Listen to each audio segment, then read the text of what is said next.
الشيطان الرجيم بسم الله الرحمن الرحيم ولما جاءت رسلنا لوطا سيء بهم وضاق بهم زرعا وقال هذا يوم عصيب صدقت يا رب العالمين.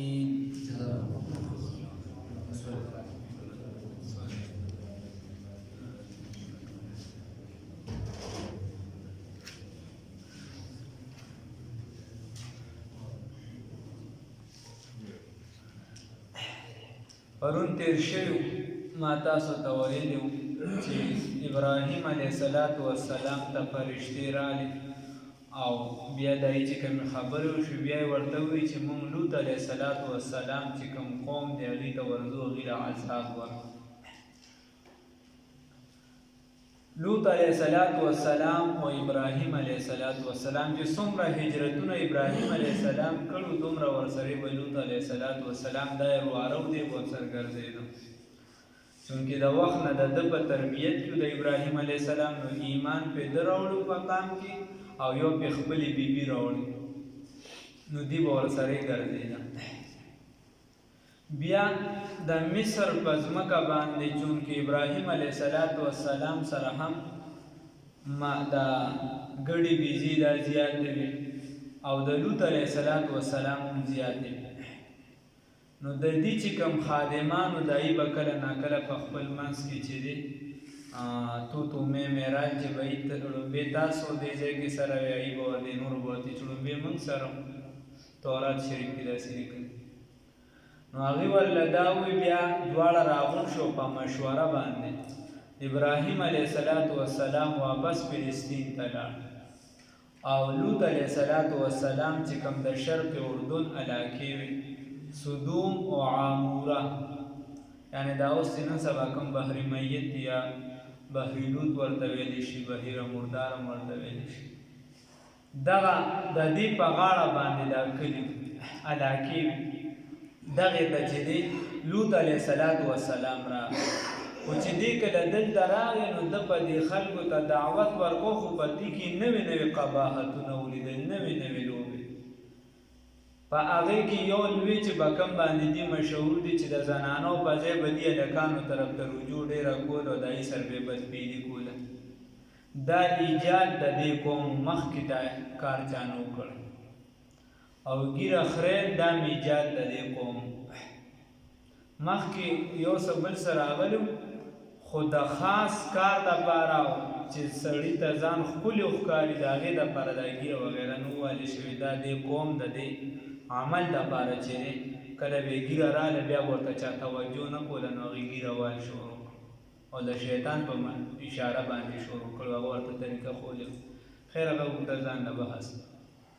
که چېرته د ګیرې خبر راغله بیا درته عاموره چې کوم علاقه و سدوم دغې ته لوط علیه السلام راغی دې سره نور قباحتونه هم په دې کې زیات لکه عبدالوهاب نجار رحمه الله لیکلي دي چې دغه قوم چې و دې کې وایي ما د عبرانیانو په کتابونو کې لیدلي دي چې یو پیره داسې کار وشي چې ابراهیم علیه السلام او لوط علیه السلام چې کوم د ابراهیم علیه السلام او د ده بیبي د لوط علیه السلام د خبر دپاره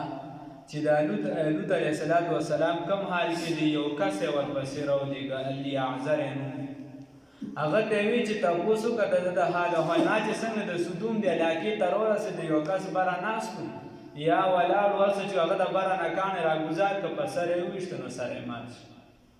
چې کله یې سر مات شو ورپسې لاندې راکوز شو وایي زما په کاڼي باندې ستا سر چونکې مات شو دا رنګداره شوې د دې رنګ پیسې به اوس راکېده او زما په کاڼي باندې لګېدلې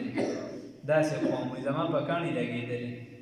هغه خیر راغی که عدالت دی بوته د هغې چې کوم عدالت هلته فیصله چې ورولې شوه نو هغه هم د هغه په حق کې وویل شو یو چونکې ستا په کاڼي سر د ده سر مات شوی دی نو ته به دله اوس پیسې د ده په کاڼي سر ستا سر مات شوی او دا رنګداره شوي دله پیسې هغه نه یو نه بل هغه چېرته کاڼ وکتو هغه قبیلې مشر چې یا چې ملک ورسو هغه یې په سر وویشته هغه سره مال ورته وایي ته چې کومې پیسې ماله راکړې هغه اوس دله ورکړه او خپل ځان راوباسه راوتښتېد. دغه شان علماو لیکلي د دې متعلق چې کوم تجارت والا او په دغه ځای باندې تېرېده چونکې دا لار وه الله رب العزت هم قرآن کې چې کله دې ته ذکر کوي نو دا ګوره دا تاسو ته په لار باندې پراته دي. نو دې تاجر به چې تېرېده نو تاجر له به راله او ورته به کېناسته نو ورته ویې ته وله دا څیز لږ چک کوو هغه به یې ترې راواغېشته بیا یې وړه یو کس به لاړ بل به راله هغه به ترې لږ واخېسته بل په دې چل به دی هغه سامان ټول ختم کړ هغه به په میدان خالی پاتې شي او ډېر زیات افسوس به نو بیا به یو چې هغه به بد ردوي ځان سره یو کس به راغی به ورته دا لږ شیان دې څیز مې اخېستی درکړم واپس نو خو به ده سره هر څه ختم و نو چې ده به ورته وایي چې نه اوس دې ته په دې لږ به زه څه وکړم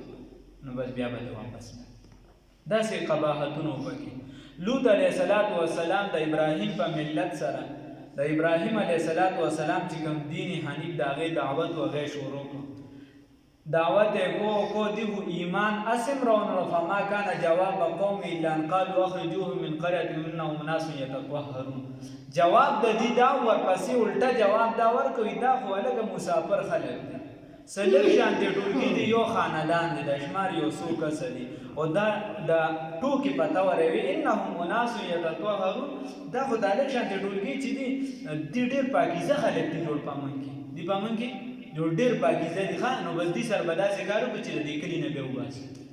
سره به داسې وکړو چې د دې کلي نه به وباسو چې کله دا دغه وکړه لوط علیه السلام ډېر تنګ و ځکه دې ډېر زیات تنګول راواغېشته او کل عام علماو لیکلي دي چې دې به دا ګناه کله کوله نو دا به نه کته چې دا مجلس دی لواتت په چې کوم دا به نه کوي چې دا مجلس دی په مجلس کې به هم لګیا مثال په طور حجره کې به هم لګیا بیٹکونو کې ارسه کل عام د خلکو مخکې به لګو یا به یو قباحت به کېدم چې کوم ګناه به په پرده کې مو کړه نو چې مجلس ته به واپس راووتو کل عام به خلکو ته وي دا چل نه وکړي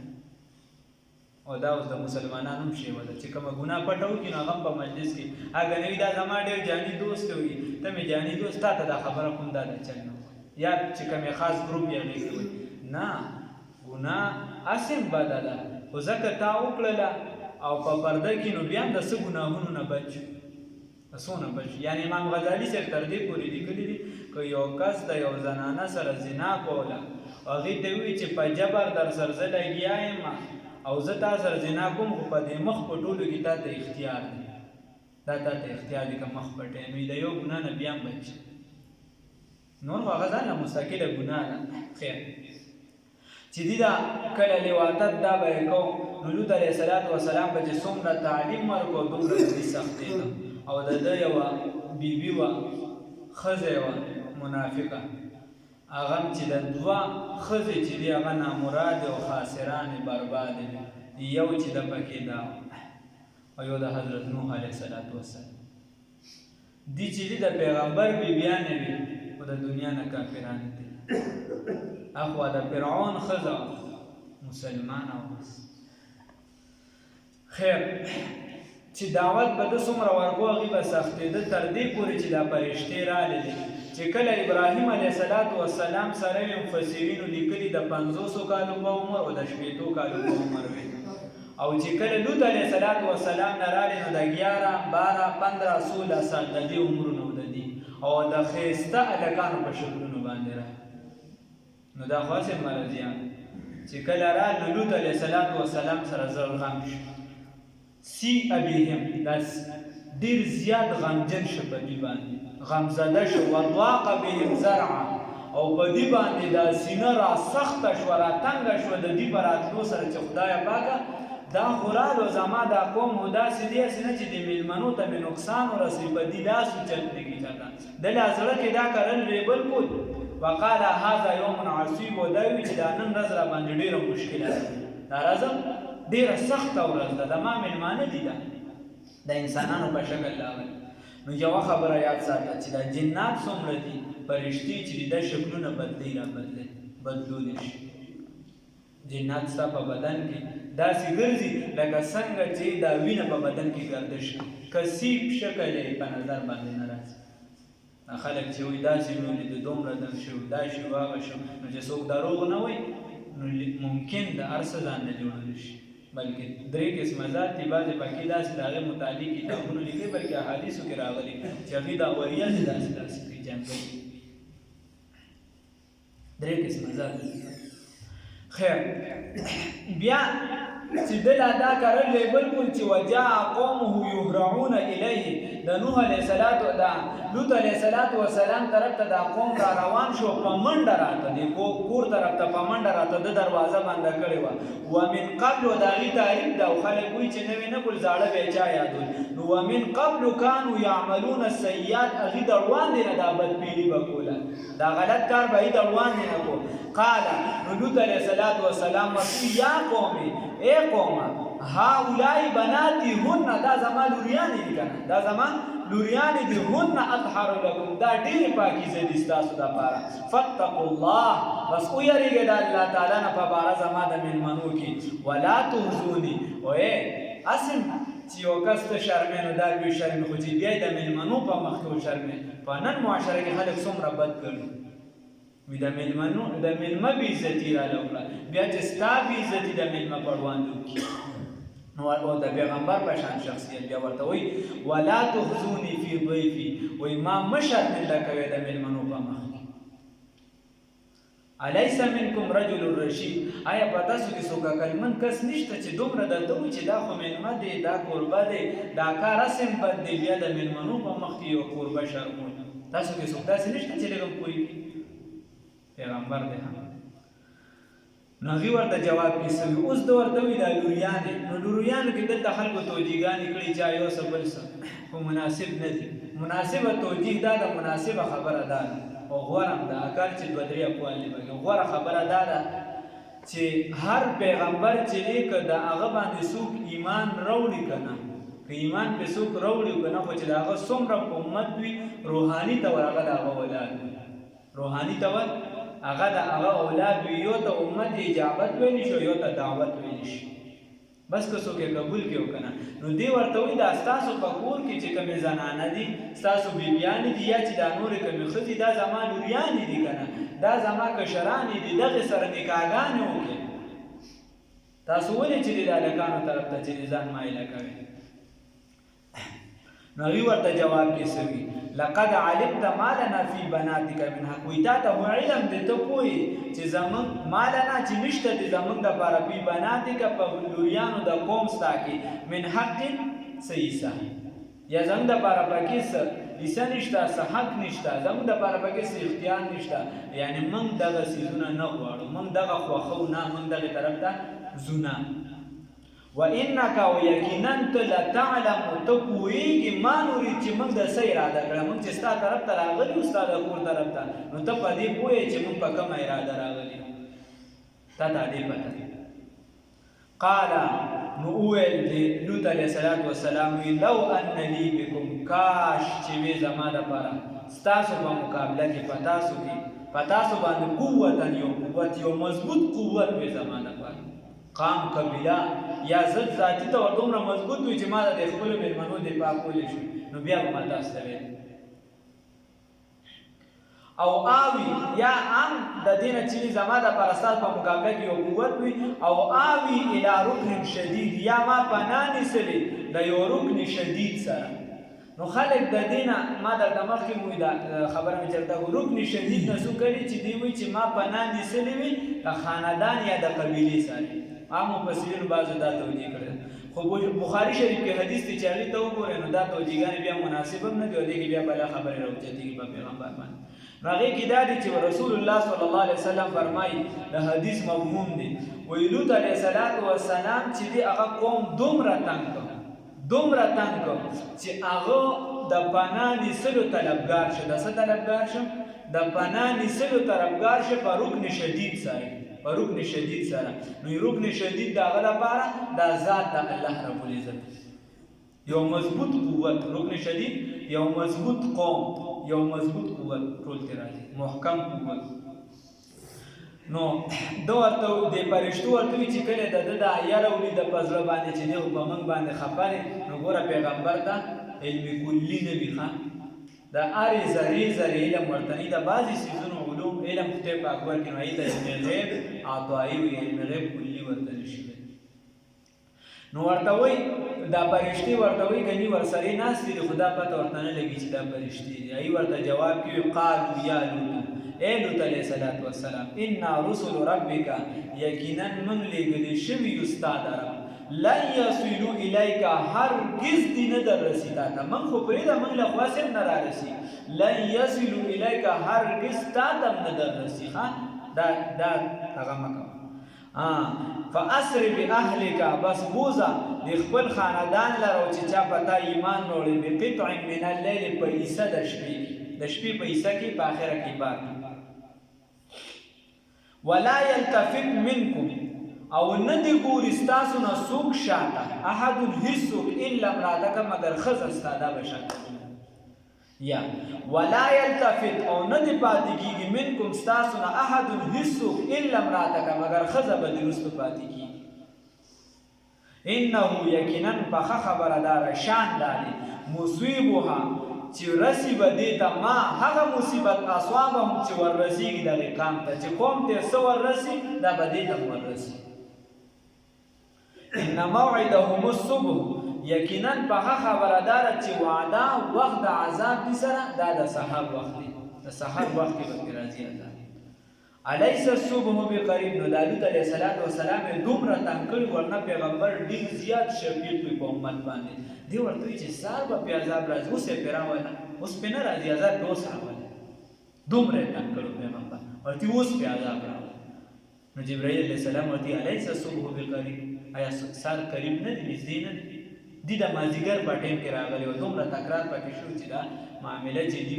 په ور باندې راتله په بره باندې راوخته چې موږ له دا مېلمانه په لاسو کې راکړو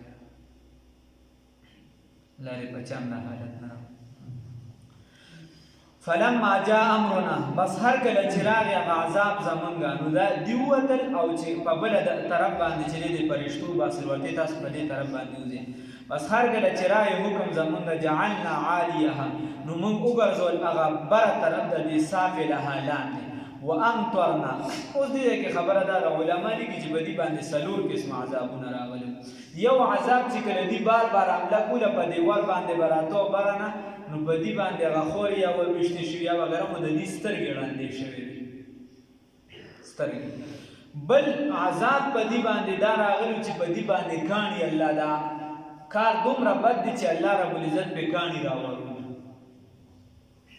بل په دې باندې چغاواله شو جبرائیل علیہ السلام به هیبتناک چغاواله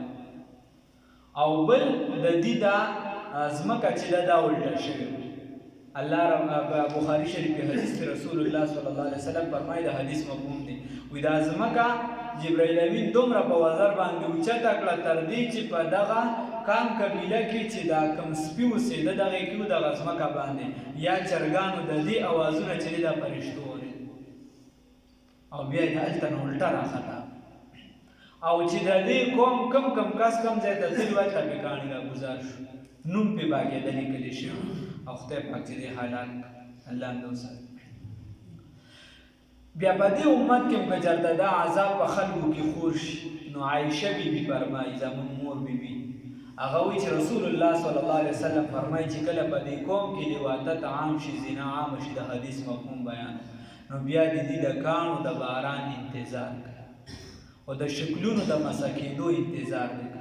د دې وجه امام ابو حنیفه رحمت الله علیه فرمای چې کم کس دا کارو کی بل پیلیو کی نو دې برازه ته وخایي ورنه داسې سزاګانې چې دا سزا داسې پکې یو سزا راغلی د یو صحابي چې دا صرف خاصه د خدای چې په اور کې سیدل او په دا بس تو سکولی نه خدا شي دومره سخت چې په بعض ځایونو کې شاذ او نادر دا سزا راغلی ده چې چرته په اور کې سیځي نه کس امام ابو حنیفه سے وی بار زیاته ستوخی چې دا الته نه راګزار کې پړنو امام شافعی رحمت الله علیه وی ک چرته وادي کړي نو سنگسار امام احمد بن حنبل رحمه الله امام مالک سے وی چې د قاضي څخه خوخه یا سزا دی ورکی بس زمانې ته دې وګوري که چېرته دا څیز د دې د وجې عام کېږي بیا د سختترینه سزا ورکړي چې د خلکو دپاره عبرت وګرځي او که نه زمانه کې ګزاره کوي وغیره په پټه یې او څه بل څه نه بس د قاضي بس د هغه خوښه ده چې څه سزا ورکړي عذابونه یې ډېر سخت الله هم دې وساتي بل ځان هم بچ کړو له خپل اهل و عیال خاندان قام قبیله الله دې موږ ټول مسلمانان بیا په د حکمت په اړه په ډاکټري اعتبار سره نقصانات هم ډېر زیات دي بلا نقصانات دي الله هم دې وساتي خبرې بیا ډېرې سختې دي هغې الله هم دې وساتي نو الله رب العزت وایي چې کله زموږ عذاب راغی نو عالیها سافلها بره طرفم ولا لاندې وګرځول یعنې الټم کړو وامطرنا علیها حجارة او راومرول په دې باندې کاڼي من سجیل د څه هغه کروت کاڼي یا چې دي پاخه کاڼي دې نه مراد هغه کاڼي دي دا اصل کې د سنګي ګل نه ودي د پاسې لفظ د عربي ته بیا منتقل شوی دی چې دا کم کاڼي په اور باندې پوخ کړي شي دا خټه چې پخه شي او ګلال یې ډېره پخه کړي نو هغې کې هغه ډېره هغه توره شانتې شي هغې کې سوري وشي نو الله رب العزت وایي داسې پاخه کاڼي مې پرې راګزار کړو دا باندې یا هغې په کروتکانو سره تعبیر کړی دی چونکې هغه ټیم د پوهېدو دپاره دا نن سبا چې دی مراد دی دا کنکر خښتې مخکیني چې دا څوکې موکې وتي سم دا سړی شلی شانتې ډک دی مراد الله هم دې وساتي مسومتن نخداو یو خو پرله پسې مندود پرله پسې بل نخدار والله رب العزت وایي د هر یو نوم پې دا پیل دومره بد دی چې د هر یو نوم هم پې لیکلی شوي یعنې دا نن سبا چې دا کومې میزایلې دي جوړې چې هر کس پسې ورسي وما هي من الظالمین ببعید الله رب العزت وایي که دا کار بیا څوک کوي نو ګورې دا کاڼي د دې ظالمانو نه لرې نه دي ورته یې ځان تیار ساتي الله هم دې وساتي بیا د دغه ځای عاموره چې کوم د صدوم چې دی الله رب العزت چې دا را وغورځول نو دا لاندې حصه وګرځېده اوس دغلته کې یو سیند دی دا اوسني محققین هم وایي چې دا دړوان دی نه دا دړوان دی نه او مشهوره په دغه ځای کې په خلکو کې دا ده چې دا کله دا کام لاندې را په تیزۍ سره راغی نو دې سره چې دی دا اوبه را پیدا شو دغه جوړ شو کتابونه وغیره وایي هغې هم چې را نقل کړی د دوی مشهوره په خلکو کې داسې ده نور قرآن حدیث کې پسې نشته خو خلکو کې د وخت نه مشهوره داسې روانه او دونه خبره مضبوطه ده چې دا کم ځای سیند دی اخوا دېخوا دا صدوم او عاموره چې دی دا دواړه ښار کې دي سره او د دغه سیند دا حل دی نن سبا مفتي تقي عثماني صاحب تللی دی هغې وایي چې په نورو سمندرونو کې چې دی دا څلورو نه که دریو نه شپږو پورې نمکیات دي نو په هغې کې د 23 نه واله 26 پورې او چې کوم ژوندي ځناورې په نورو نیرونو میرونو کې راځي او دې ته څنګه راوغورځېږي مړ شي ډایرکټ او اوس هلته هم پکنیک چکرو ځایونه جوړ شو دی بل خو له اجازت هم ورکړو الله رب العزت دې معافي وکړي او تکي صاحب هم لیکلي هغه ټایم چې د نن هغه ډېر مخکې سفرنامه لیکلې جهاني دي دا شرمۍ کو سفرنامه دی خلک ورته چکرو له راځي کوم ځای چې د عبرت ته چکرو له خلک راځي الله دې معافي وکړي نو عذابونه سخت دي الله رب العزت دې موږ د دې کار نه وساتي الله رب العزت چې دا بار بار د قانون تذکره کوي نو خدای خپله وایي لقد کان فی قصصهم عبرة دا یې کیسې درته بار بار ځکه ذکر کوم چې په دې کې عبرت دی د دې نه نصیحت واخلې الله دې بچ کړي ولما جاءت وهر کله چې راغلل رسولنا غلیږلي شوي زمونږه لوط علیه السلام ته سیء بهم نو دی غمزده شو په دوی باندې دی غمزده شو په دوی باندې یا خفه کړی شو په هغوی سره وضاق بهم او تنګه شوه په دوی سره زرعا سینه د ده دی تنګه شوه په ده باندې سړي باندې چې ډېر زیات خفګان راشي دا زړه مې هسې تنګ اکه شه وقال وویل دی لوط علیه السلام هذا یوم دا نن ورځ عصیب ډېره سخته ده مشکله ده وجاءه وراغلل دتا قومه قام ددو یهرعون الیه چې منډې والي د ده طرف ته ومن قبل وړاندې د دې نه کانو دي عملونه چې عمل به کوو السیئات د بدې قال وویل لوط علیه السلام یا قومي ای قومه هؤلاء دغه بناتي هن لوریان زما دي اطهر لهن چې دا اطهر لكم پاکیزه دي ستاسو دپاره فاتقوا الله بس ویریږئ د الله تعالی نه ولا تخزوني او مشرموي مالرا فی ضیفی ببارد ملمنو کی یا پمخد ملمنو کی الیس آیا نشتدی منکم پتاسو کی رجلن سوک بندا رشیدن عقلمن پوها سړی درکې څوک نشته قالوا ندوي لقد علمت يقينا تعلمي تبوهي مالنا چنشت دي منتا في بناتك پلوریانو دا قامستا کی من حق سو خوخه زمون بګه سو خوخه نشته حق په معنا د سیسه موږ ای طرف ته مخ نه اړو موږ ای طرف ته توجه نکو من حق سیسا سحق و انک یقینا تو لتعلم بوهي ما بها سباندی نريد چې موږ د سشي اراده کړی دا قال نو ویل ورته لوط علیہ الصلوۃ والسلام لو ان لی کاش وی زما د پارا بكم په مقابله تاسو کی یا پتا سو باندې قوت او آوی یا ما پنانی سلشوی الى رکن شدید دا هغه رکن شدید سره یعنی دا قوت مضبوط سره یا دا قوم محکم سره خدل دې دا قوت مضبوط مراد دی معنی ټول راځي قالوا ندول یا لوط اے سیدنا لوط علیہ الصلوۃ والسلام انا یقینا منغا رسول ربک لګل شوی دربستا لن یصلوا الیک هرگز نه لګل شوی دربستا مطلب فرشتي لن یصلوا الیک هرگز بدن رسیږي تا تدوی فاسر باهلک بس بوز د خپل اهل لرا مراد مومنان دي چې څومره دي خپل کور کې وي کبابي بقطع من الليل باغی صد شپې کی ولا یلتفت او شاته نګوري منکم استاسنا احدن حصو الا امراتک مگر خزستا انه یقینا شان دادی مصیبها چې رسولون کې دیتا ما هغه مصیبت اصابهم چې ورسبت غقامتا ان یقینا با خبر دادا موعدهم الصبح وعدد عذاب سحر دی وعدد عذاب په سحر کې دا الیس الصبح آیا نه د سحر بقریب نزدې فلما بصر گلا جا چراغ امرنا حکم زمنگا جعلنا نمم اگرزولا عالیها برسائد ددی سابلها لاند طرف وامطرنا اورا امرو علیها بدیبانی حجارتا اغکانی من سجیل پاخکڑی شوی مندودن پر لپسی مندود پر لپسی او بلا معنی دا جمع کلی شوی دا کانی جمع کلی شوی دا سی متواتر را روانو او پر لپسی مسومتن نهدار عند ربک دا طرف دربستانا وما هي او ندی دغا کانی من الظالمین دا ظالمانونا ببعید لری اللہ رب العزت